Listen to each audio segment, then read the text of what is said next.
with the PowerPoint. And start my PowerPoint and make that go away. Okay. Alrighty. Hi. um, I am drinking caffeinated water. Usually I have a Monster before I do this, so I get really hyper, but we'll see how we do today. I probably shouldn't admit that on camera. All right. My name is Johnna Waldon. I am the assistant branch manager here at Tate's Creek. I also teach a lot of the genealogy classes. I don't have any of my business cards, but feel free to stop at the reference desk. I have copies there. If you're into genealogy, we can do book a librarian where I will meet with you one-on-one for an hour or so and give you pointers. I don't know if you've ever done. You got my grandchild. I did. Uh, Okay. So little, well, I was hoping. Oh, nope. There we go. I am a bit rusty, guys. Okay. So a little bit about me. I've been with LPL now for 33 years. Yeah, I am the past president of the Kentucky Genealogical Society. I have been researching my family for 20 plus years, raised by my grandmother. So I've been doing genealogy all my life. She had the time to tell me stories that she didn't have time to tell her children. So I know more of the family lore than my mother. They know a lot, but I know different stories. Okay. Good. All right. Suggestions for beginners. You want to find a good how-to book. This is the book that I use when I teach at BCTC. The picture is the fourth edition. I could not find my copy. If you go to Kinko's, FedEx Kinko's, they will cut the spine off and spiral bound books for you. So I have done that with a lot of my books. And this copy, my fourth edition copy that I can't find, has post-it notes and writing and a little bit more now. If you have Kentucky ancestors, this is the book that you want. It is really, really old, but it's still considered one of the best books out there. Attend lectures in person or online. COVID has opened up a lot of online societies for us. Join a local society. Unfortunately, Fayette County does not have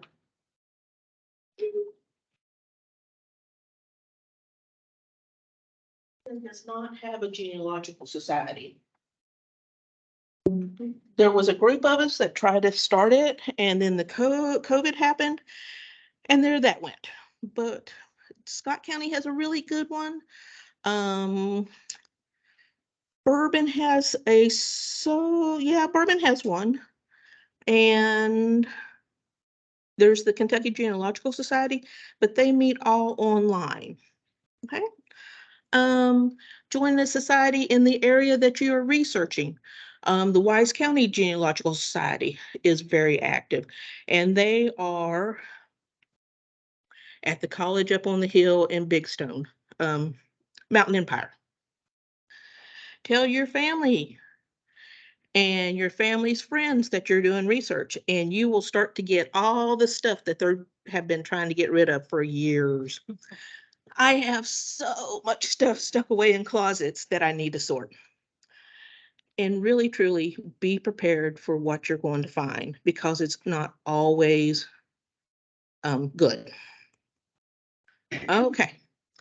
Genealogy versus family historians. Genealogy is this big term, but it's just about retrieving facts.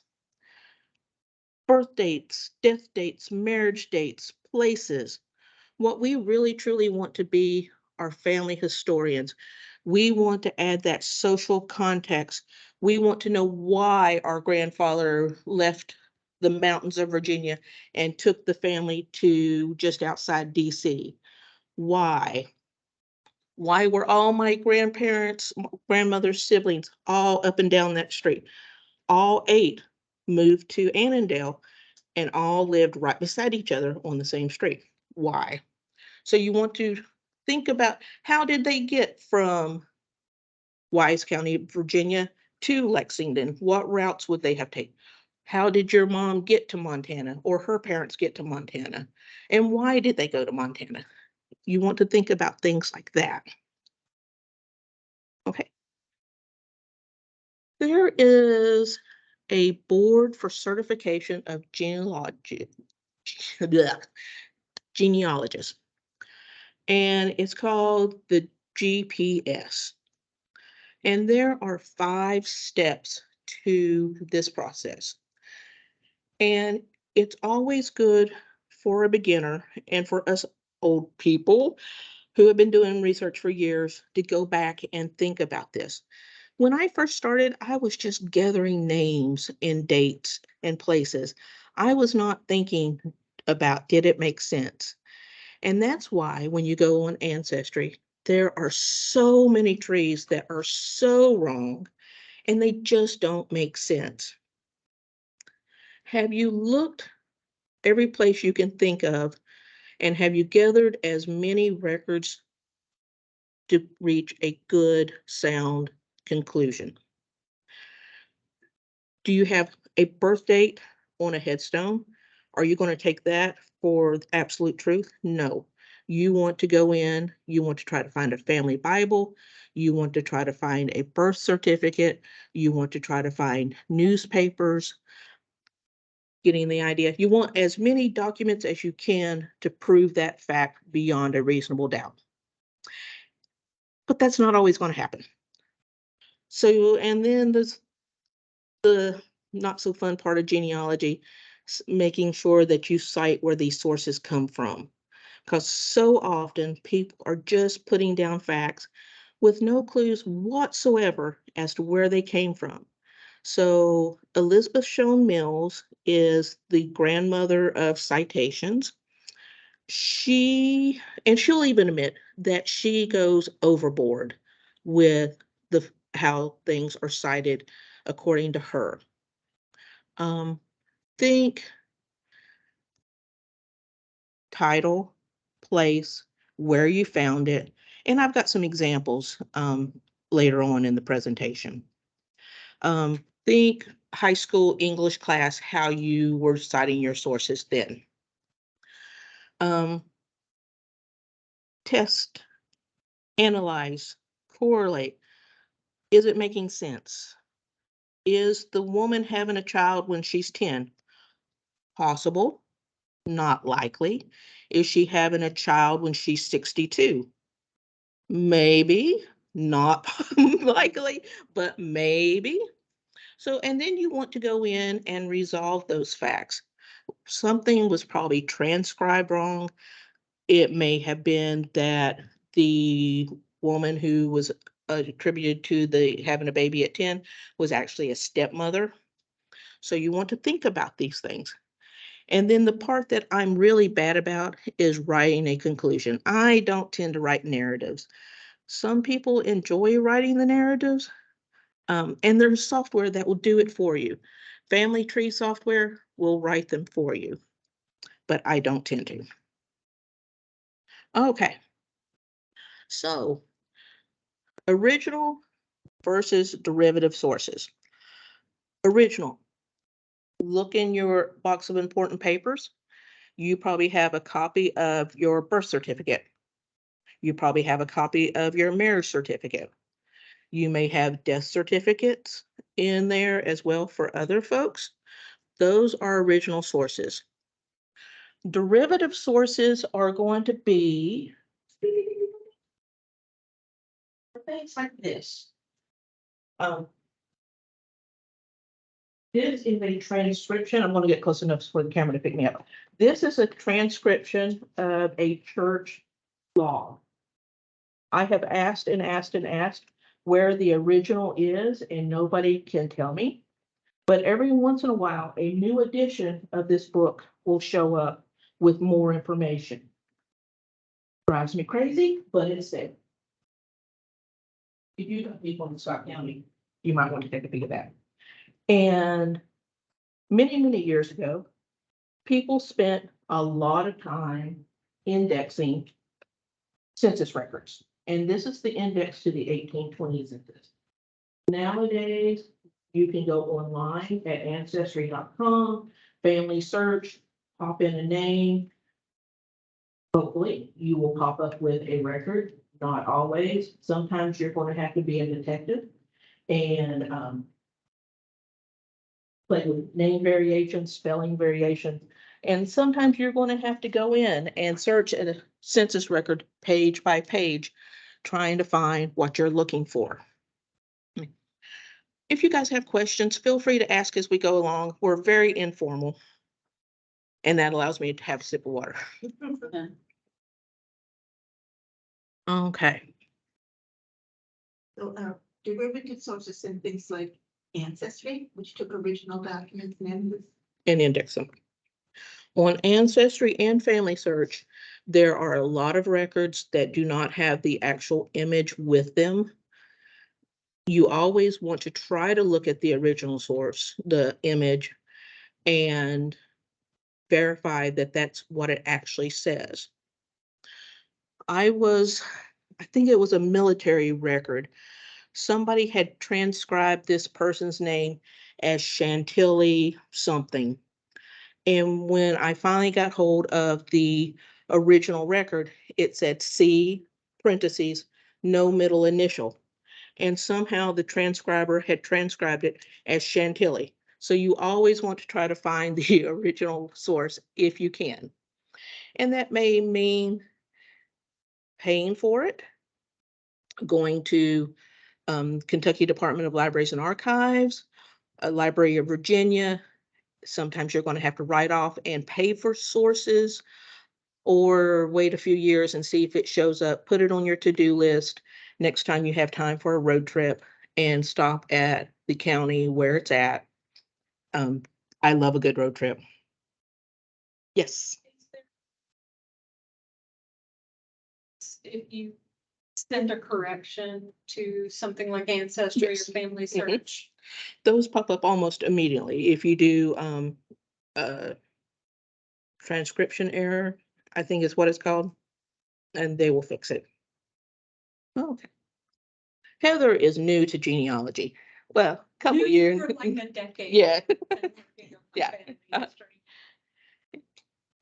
So primary sources are sources that were created at the time of the event. A birth certificate created at the time of the birth. Death certificates tend to be primary, but only for certain parts of their certificate. And we'll talk about that next week.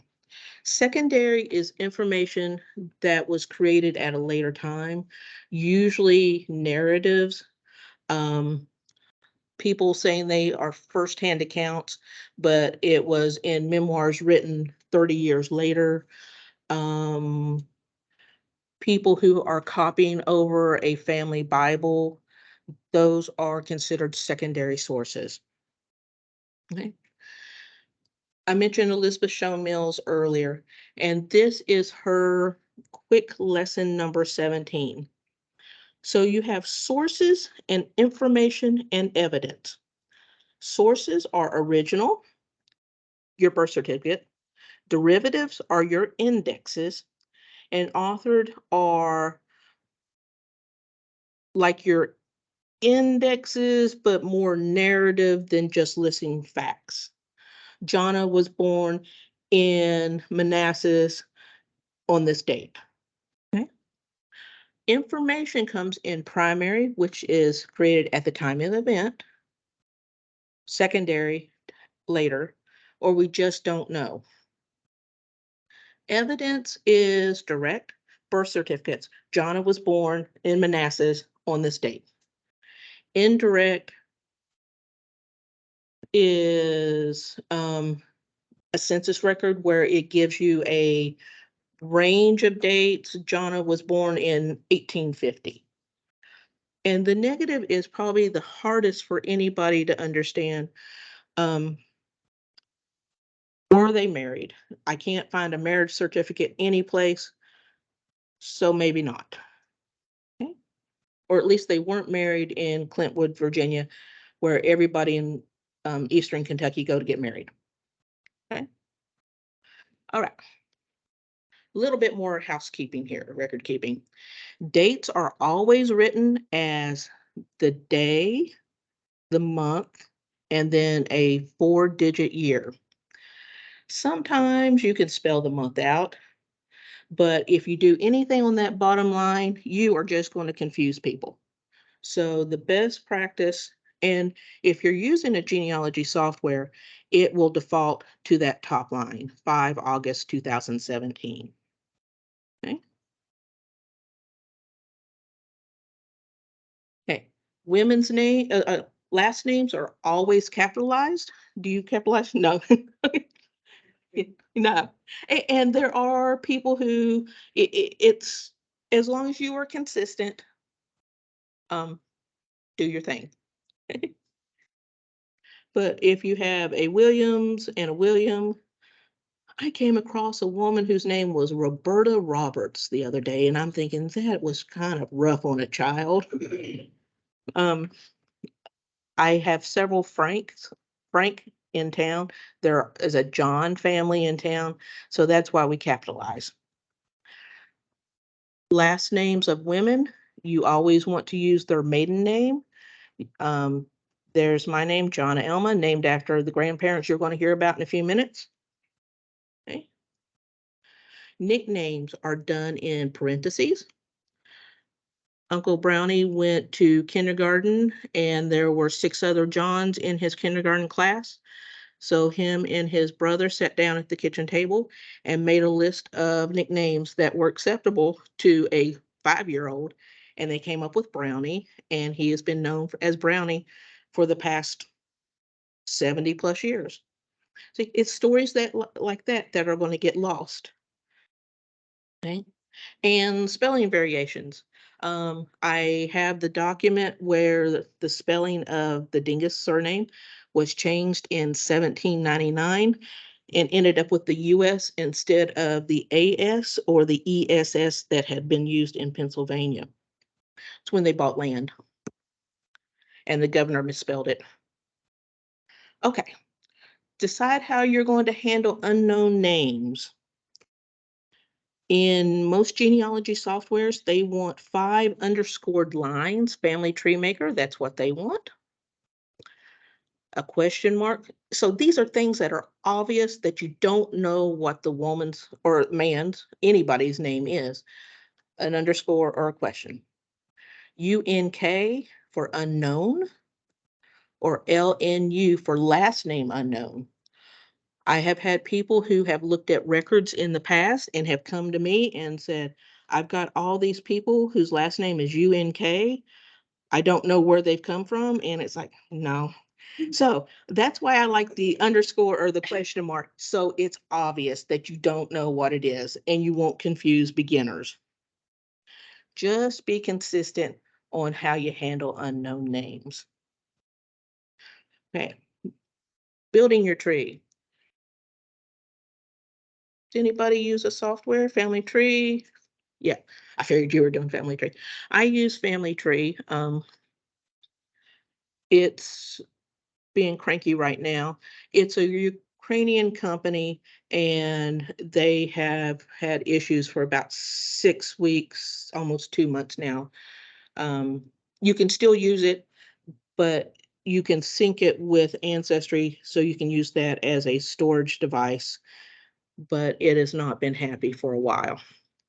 So I left copies of family group sheets and pedigree charts down there, and Family Tree Maker, Legacy, Roots Magic. Some people just want to make narratives. OneNote and Evernote were hot 7, 8 years ago, and I think people have sort of walked away from them, but I just put them in there anyway. I left it in there. You can build, if you pay for Ancestry, you can build a tree on Ancestry, but at Ancestry, it is your tree unless you give me privileges Only you can change anything on it. Family search, you can build a tree, but family search is trying to build one tree for the world. So I put my tree in, my information. You come along and say, I don't think so. Or that's the second wife. I don't want to admit that there was a second wife, and completely wipe out that line, and there's nothing you can do about it. Family search is good, fabulous records. I do not recommend putting your tree on family search, or if you do, it's not your primary tree. And Genie is almost the same way. They're trying to build one big tree for the world. And they do projects where the Kentucky Genealogical Society has picked 7 well-known military people, I think is what their project was this month. And they are trying to build their life.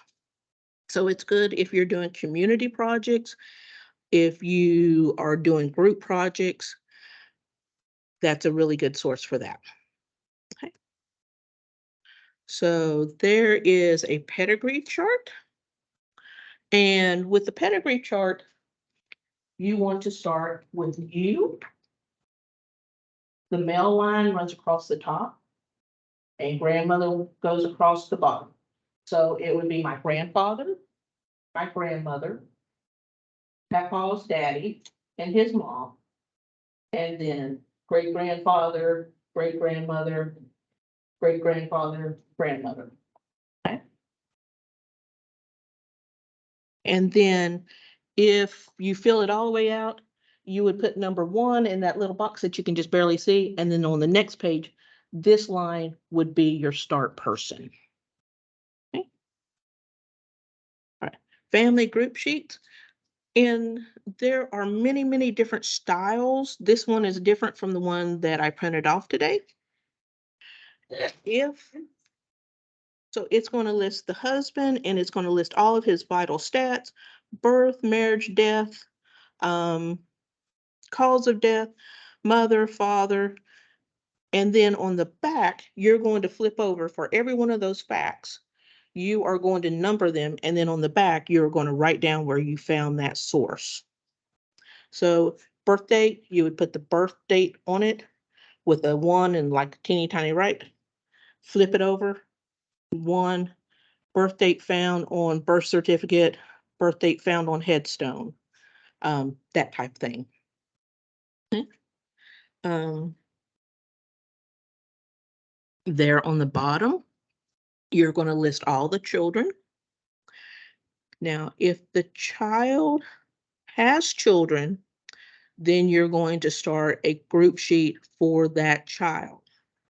But if they don't have children, then most people would say, don't bother with a family group sheet for them. I do, because that's a lot of information that you're going to lose if you don't create a sheet for them themselves. So the norm is not to create one, but I would anyway. Okay. All right. This is Roots Magic. It is $30-ish. And this is one of the better. There are 3 well-known softwares, desktop software companies out there now. Roots Magic. They all do the same thing. Legacy. All this does is remind me of the old DOS system that we had to learn back in high school. So they are not my favorite. Those 2 are under $30. They do sync with Ancestry now. One of them syncs with Find My Past, but I just don't like the layout and how you input your data. This is what I use. It is Family Tree Maker. So this is how you're going to add all your information, and that is all customizable. This should look just like your pedigree chart. This is your family group sheet down here. And at the far end is my index of people. This is an old snapshot. I only had 67,000 people in my tree because going back to everybody coming back, because when I do a obituary, I list the parents, I list their siblings, I list their children if it's mentioned, I list the wives. I am putting everybody in that obituary into my family tree because more than likely we're all going to marry back into each other. Some people in my family tree I am related to 20 different ways. I know, and they're extended. They're like third cousin, 5 times removed, but I may get a closer connection the farther I go back in time. Okay. Oh, you heard. Yeah. My finished grandparents had 5 surnames. See? Yeah. And this is why I prefer a software versus pen and paper because I can easily track people. You can, maybe not from there. There's this lists all the spouses right there. This one is 90-ish dollars. But once it's yours, it's yours. They do upgrades every 2-3 years. Okay. And this is Family Searches tree.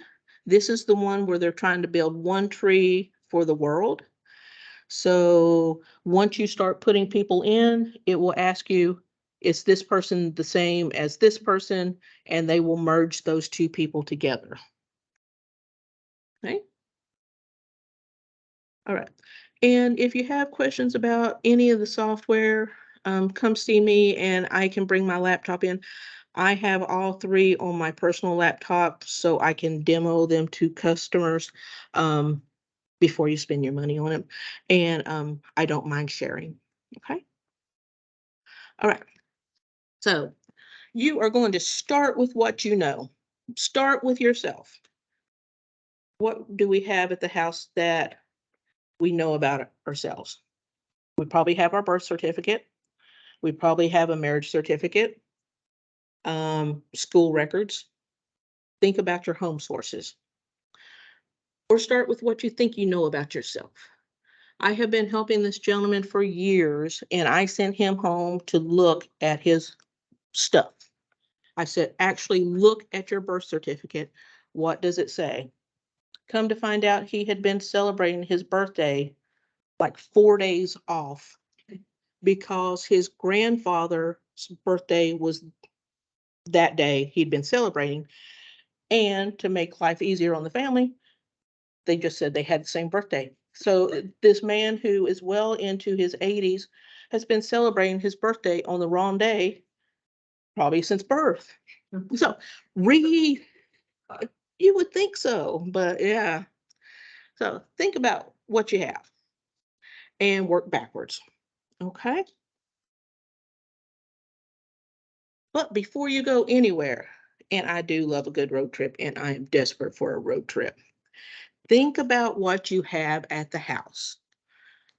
Do you have a copy of your birth certificate? Do you have copies of your marriage certificate? How about death certificates for your ancestors? Are you the keeper of the records? Who is the keeper of your records? A sibling? Um, the family Bible. I just inherited my grandmother's family Bible.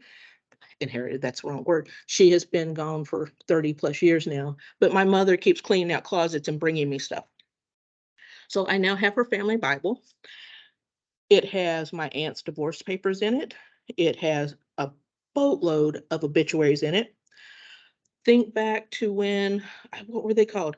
It was something I was in the 11th grade and I sold shares, junior something. It had my certificate. Yes. She still had the shares that I had sold her for my startup company. So you never know what you're going to find in these. Newspapers, we found your grandfather, great grandfather, Yeah. and broke down all kinds of, and it was a big long obituary, all kinds of information in there. Um, do you have a copy of the wills? The deeds to the land? My grandmother was a keeper. I won't even tell you about my grandmother's box of spare body parts, but in that box was um report cards and my Uncle Brownie's fishing license from 1966.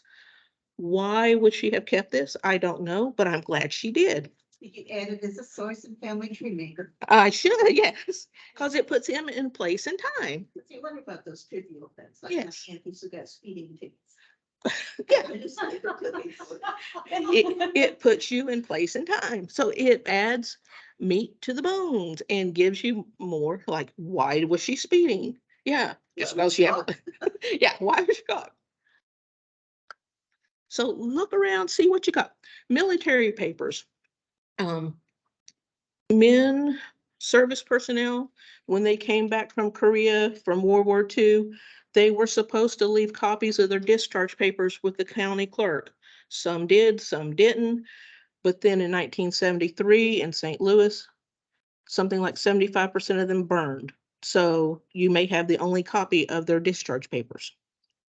Naturalization papers, passports. What do you have stuck in a box in the closet? Or what do your parents or siblings, aunts, uncles?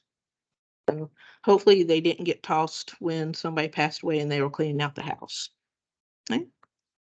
All right. Talk to your family, not your grandmother. If you are the eldest in the family, then you need to be talking and writing down your stories. Don't wait. Even if you don't have supportive documents right now, write down the stories. Okay. And you not only do you want to talk to your family, talk to your neighbors. We have lived next door to Mrs. Stringer since I was in the 5th grade when we moved to Bristol. I'm sure she has stories to tell on the 4 of us kids who just terrorized her for the past 50 years. Talk to your friends. Who was your grandmother's best friend? Who was your mom's best friend? Are they still alive? Can they tell you stories? Stories that you're probably not going to get from your mom or dad. Okay, Johnna, how do you keep track of a story that about your mother's best friend? I would write it down. And keep it a paper copy. not Or a tree. unless they're a relative, which more than likely they might be.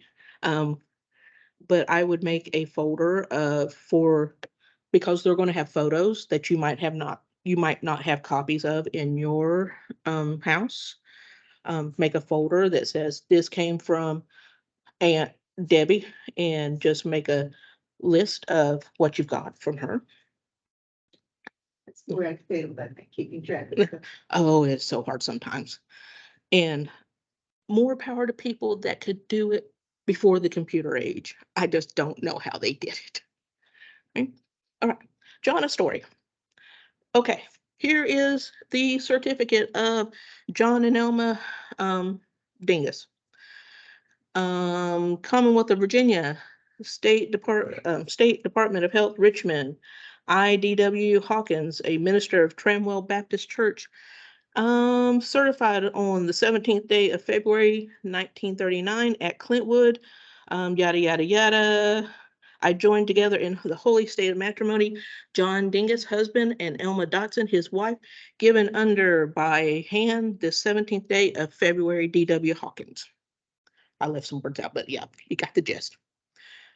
Okay, this was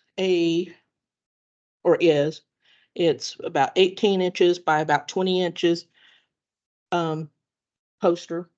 It's really in bad shape because it was in a flood, but we were able to restore it over at Northside at the Digital Studio, one of their first projects when we opened Northside. And it has the same information, but it has witnesses right here, Carl Baker and Annie Dotson. I know who Annie Dotson is.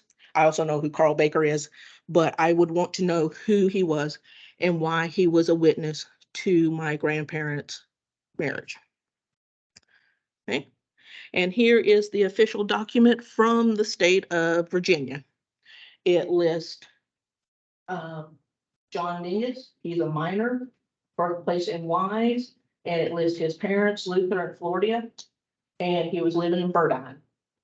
And then you've got Granny over here, birthplace is Darwin, and her parents, John and Annie, go back to the witness, Annie, and she lived over in Darwin. And D.W. Hawkins again, okay? But nowhere on those 3 pieces of paper does it say that Carl Baker was driving my grandparents up to Mr. Hawkins' house. He was coming to town. They stopped and got married on the side of the road. Nowhere in any of those documents. It is family story that I know, my aunts and uncles know, and that may be it. So if I don't write those stories down, it's going to get lost. Okay? I even know where on the side of the road they got married. So write down your history. Even if there's no documentation, there may be documentation later that your children or grandchildren will be able to prove. Or it may just be a wonderful family story for the rest of our lives. Okay, so we need to know where people were living, in what county, what state. Vague idea.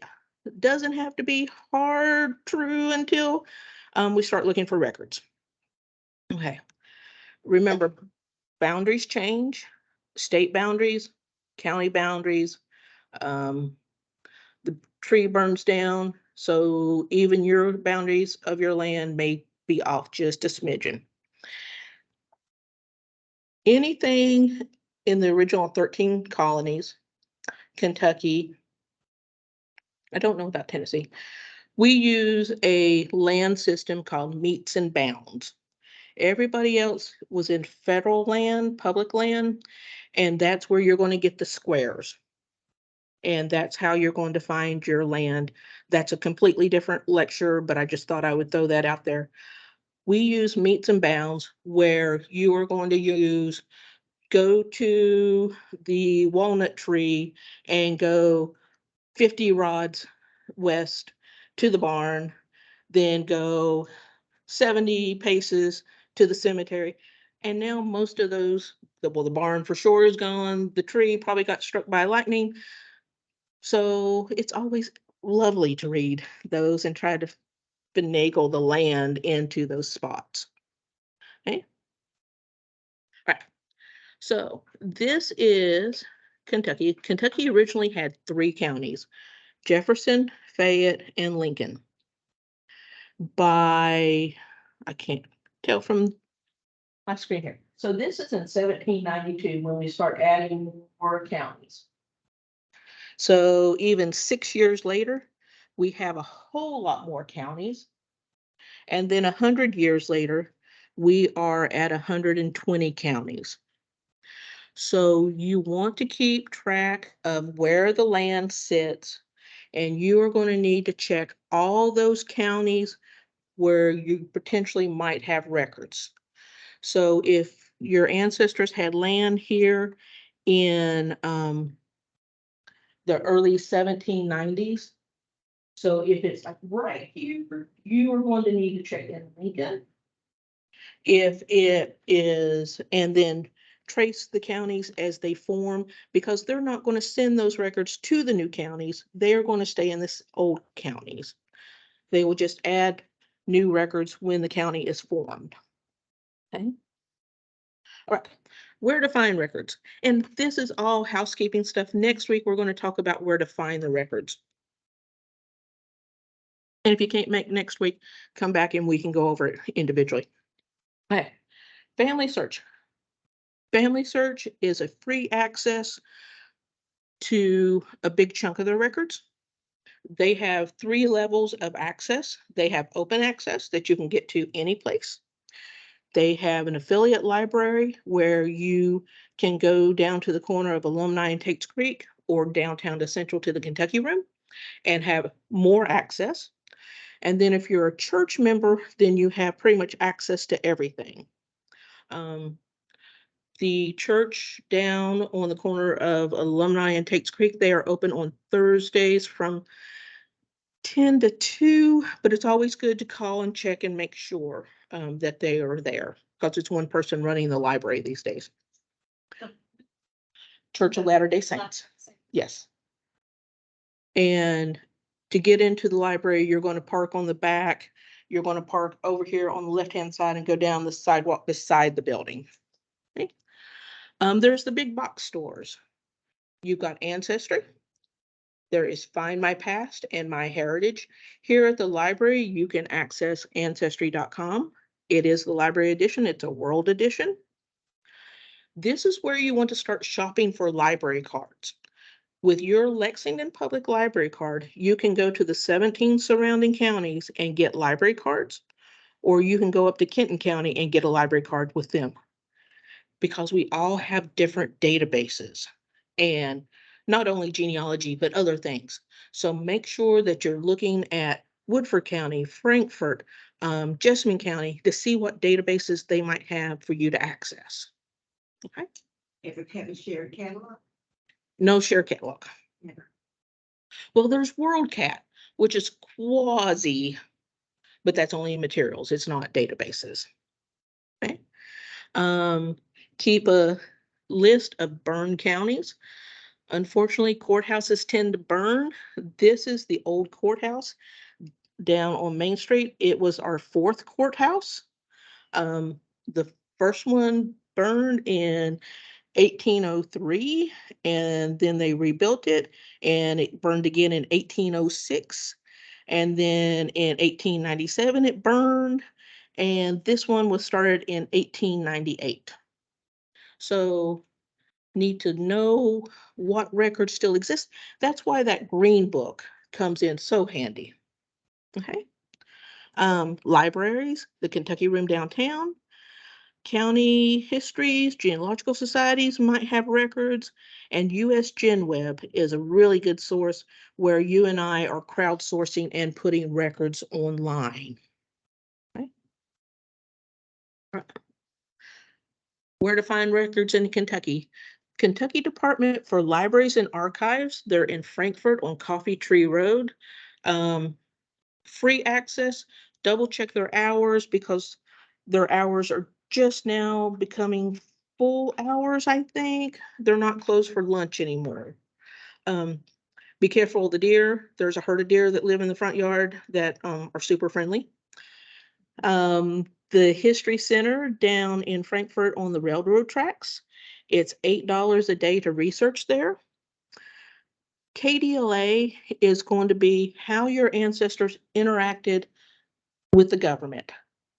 They're going to have your births, your deaths, your wills, your court cases, anything that involved government regulations. The History Center is going to have some of that, but they are going to have more of the indexes, and they are going to have published family histories, and they are going to have things that were created by societies, cemetery list, marriage list, things along those lines. They do have some government documents or microfilm, but if you're looking for court cases, marriages, you'll want to go to KDLA. And always check their website to make sure they're open. Okay, libraries to know. There's us. There's Louisville. Cincinnati is considered the 5th largest research facility in the country. Yeah. Okay. Yeah. If you go, take a buddy with you. You want somebody to stay with your stuff while you're wandering the stacks. And check the card catalog, do your research beforehand, because most of their collection is in closed stacks and you have to request it. Kenton County, Dave Schroeder is doing a fabulous job up there. UK Special Collections. We have the Sons of the American Revolution Library, National Library in Louisville. Well worth the drive over. And in Paris is the Daughters of the American Revolution Library. I haven't been, it's in Paris. Did I say Paris? I have not been there in several years, COVID, but check with them. Fort Wayne and Salt Lake City are considered the 2 biggest, and they go back and forth as to who has the most books. Fort Wayne, you can get there in 3-ish hours if I'm driving. Sorry, I'm like your cousin. I've never had a speeding ticket, but I can get there in 3-ish hours. And Salt Lake is on my bucket list. There is also the National Archives for Records, NARA in DC, and another place to go, how your ancestors interacted with the federal government. Okay. How are we doing? Oh, we're almost out of time. Okay, I wanted to leave you with some things to play with tonight or this week. Hey, find a grave. Find a grave is you and I going out into cemeteries and taking pictures and then going home and indexing them. And we can search for people by clicking on memorials. Or if we have a family cemetery or cemetery, we could put in Lakeland Cemetery, Calvary Cemetery, and it would list everybody in that cemetery. I am working with 4 different cousins. So not only do we have the information from the headstone, Charles Barkler, his date of birth, his date of death, the cemetery, that's his memorial number. We have a picture of him that a cousin has put in. Mitch has gone to the cemetery and taken a picture of his headstone. Mitch has also has gotten this from somebody, a picture of his family. We have his parents, and those are hyperlinks to his parents' memorials. We have his wife. We have his brothers and sisters. We have Charles's children, all hyperlinked there together. Don't take it for absolute truth, but this is a good place to look and see and make family connections. That's my pap on there, Emery Patrick.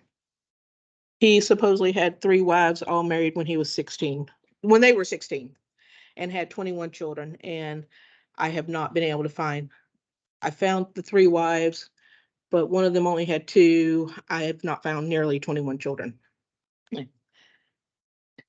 Families. Look and see if you can find your parents, your grandparents. Look and see if anybody has done those connections. Look and see if you recognize the surnames for other people in that cemetery.